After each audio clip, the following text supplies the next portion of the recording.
नमस्कार।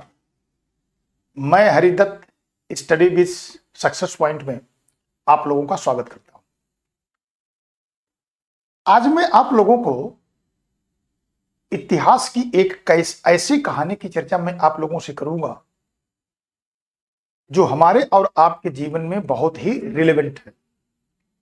वैसे इतिहास में बहुत सारी कहानियां हमको और आपको हमारे और आपके जीवन में अनेक प्रकार की ऐसे मैसेज देती हैं जिससे हम कुछ सीख सकते हैं।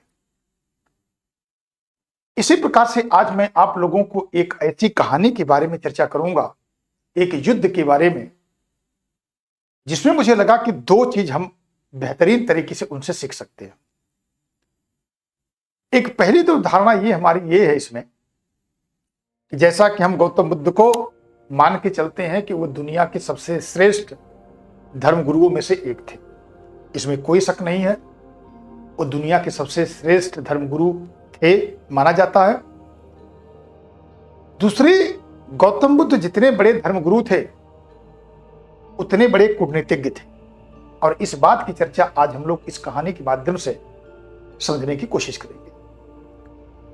दूसरी, इस कहानी का मैसेज ये है कि हमारे और आपके परिवार में जो घटनाएं घटती हैं वो इस युद्ध से, इस घटना से हम बहुत कुछ सीख सकते हैं। यानी अगर आप एक हैं तो कोई बाहरी ताकत आपको पराजित नहीं कर सकती। आइए मैं उस कहानी की चर्चा करता हूं। जैसा कि आप जानते हैं कि मगध साम्राज्य भारत का पहला ऐसा साम्राज्य था जो भारत को एकीकृत और संगठित करने का सौभाग्य मगध को मिला था। और इसमें बिंबिसार के बाद गद्दी पर उसका बेटा अजातशत्रु गद्दी पर बैठा और उसने प्रतिज्ञा ली कि मैं वज्र संघ को यानी लिच्छियों को पराजित कर दूंगा, और पराजित करके उस पर मगध के साम्राज्य को स्थापित करूंगा। तो सबसे पहले मैं आपको चर्चा करना चाहता हूं कि आखिर वो मगध लिच्छियों के ऊपर या वज्जियों के ऊपर आक्रमण क्यों करना चाहिए। अगर हम साहित्यों की चर्चा करें तो जैन साहित्य इस बात का उल्लेख करते हैं कि बिंबिसार की एक पत्नी थी जिसका नाम था चेलना, जो वज्र संघ के प्रधान चेटक की पुत्री थी, और बिंबिसार और चेलना से दो पुत्र प्राप्त हुए थे। एक का नाम था हल, दूसरे का नाम था बेहल। बिंबिसार अपने इन दोनों बेटों को उस समय के सबसे प्रसिद्ध हाथी, जो मांगलिक कार्यों में बहुत उसका प्रयोग होता था, बहुत इंपॉर्टेंट था, जिसका नाम था सुचेनक हाथी, उसको दिया था। और 18 लड़ियों की एक मुक्त माला थी, उसको उसने दिया था।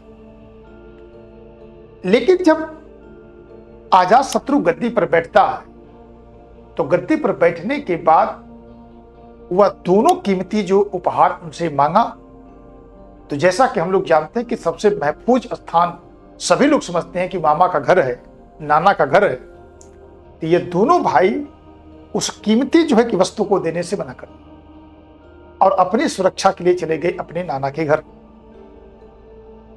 तो पहला कारण जो है कि जैन साहित्य इस प्रकार की बात करते हैं जिससे अजातशत्रु काफी नाराज था। यदि हम बौद्ध साहित्यों की चर्चा करें तो बौद्ध साहित्य कहते हैं कि वज्जियों के ऊपर आक्रमण करने का जो मूल कारण था, वो मूल कारण यह था कि गंगा नदी के तट पर एक बंदरगाह था और वहां पर एक खान थी। उस खान पर वज्र और मगध दोनों का अधिकार था, लेकिन बहुत दिन से उस पर जो है कि उसका प्रयोग वज्र अर्थात लिच्छी उनको नहीं करने दे रहे थे, जिससे वो नाराज था। और यही कारण है कि उसने उनके ऊपर आक्रमण करके उनको विजित करने का निर्णय लिया, और उन्होंने माना कि इनको हम पराजित करके इनको अपने साम्राज्य का हिस्सा बनाए। लेकिन सबसे बड़ी बात है कि वज्जियों को पराजित करना इतना आसान काम नहीं था, क्योंकि वो 8 राज्यों का संघ था, जिसको संघे शक्ति आप कहते हैं, जिसमें आप एकता में शक्ति की बात करते हैं। तो उनको पराजित करना इतना आसान काम नहीं था। इसका मतलब है कि अब उनके सामने यह थी कि कैसे इसकी एकता को तोड़ा जाए, और इस एकता को तोड़ने के लिए अजात शत्रु तय करता है कि इसमें हमको गौतम बुद्ध का सहारा लेना चाहिए। और यही कारण है कि वो अपने प्रधानमंत्री, जिनका नाम था वस्सकार, जो कि बहुत बड़े कूटनीतिज्ञ थे, उनको आदेश दिया कि आप गौतम बुद्ध के पास जाइए और तथागत के पास जाकर के और उनसे पूछिए कि हम वज्जियों को पराजित करना चाहते हैं, हम पराजित कर सकते हैं कि नहीं कर सकते हैं। और मैंने आपको बताया कि दुनिया के बहुत बड़े कूटनीतिज्ञों में से एक थे गौतम बुद्ध। और उस समय अगर आप देखेंगे तो गौतम बुद्ध वृद्धकूट पर्वत पर उस समय आप देखेंगे तपस्या कर। और जैसा कि हमारा और आपका संस्कार है कि हम धर्मगुरुओं के पास जब जाते हैं तो नंगे पांव जाते हैं। वस्सकार अपनी रथ के माध्यम से वृद्धकूट पर्वत पर जाते हैं और जहां से उनके आश्रम की शुरुआत होती है उसके पहले उस रथ को छोड़ देते हैं और पैदल उनके दरबार में जाते हैं और नीचे बैठते हैं। और गौतम बुद्ध को उनका सबसे प्रिय शिष्य आनंद उनको बेनी डुला रहा था और जाकर के सबसे पहले उनकी खैरियत पूछते हैं और खैरियत पूछने के बाद अब इनके सवालों का सिलसिला शुरू होता है। और वो बताते हैं कि हे तथागत, महाराज वैशाली के ऊपर आक्रमण करके वज्जियों को पराजित करना चाहते हैं, आपका इसमें क्या विचार है? गौतम बुद्ध मुस्कुराते हैं और पूछते हैं आनंद से कि हे आनंद, कृपया आप हमको यह बताइए कि कुछ मूलभूत प्रश्न हमारे हैं और उनका उत्तर आप दीजिए। वो पूछते हैं कि ये बताइए कि क्या वैशाली के वज्जी अभी भी जो है कि आपस में एक होकर के सामूहिक निर्णय लेते हैं और एक दूसरे की बातों का सम्मान करते हैं? तो उन्होंने कहा कि जी तथागत, ऐसा होता है। दूसरा सवाल पूछते हैं कि क्या वो बड़े बुजुर्गों की बातों का सम्मान करते हैं? तो उन्होंने कहा कि ऐसा वो लोग करते हैं। तीसरा सवाल पूछते हैं कि क्या महिलाओं का सम्मान होता है? तो उन्होंने कहा कि हाँ, महिलाओं का सम्मान होता है। ऐसे कई प्रश्न उनसे पूछा और जब उनसे इस प्रकार के प्रश्न उन्होंने पूछा तो उन्होंने इसका उत्तर हाँ में दिया। और जब हाँ में दिया तब गौतम बुद्ध ने वस्सकार को समझाते हुए कहा कि वज्जियों को पराजित करना, जब तक ये सारी बातें होती रहेंगी, वज्जियों को पराजित करना मुश्किल कार्य है। तो वस्सकार ने कहा कि मुश्किल कार्य है, असंभव तो नहीं है। तो उन्होंने कहा कि असंभव नहीं है, इसका मतलब है कि अगर उनकी एकता को हम तोड़ने में सफल हो जाएं तो इसका मतलब है कि हम वज्जियों को पराजित कर सकते हैं। और जब उनको उत्तर यह मिल जाता है तो उत्तर मिलने के बाद मुस्कुराते हुए वस्सकार वहां से चलते हैं और जिस प्रकार की बातें गौतम बुद्ध के साथ होती है उन सारी बातों को आकर के अजात शत्रु से बताते हैं।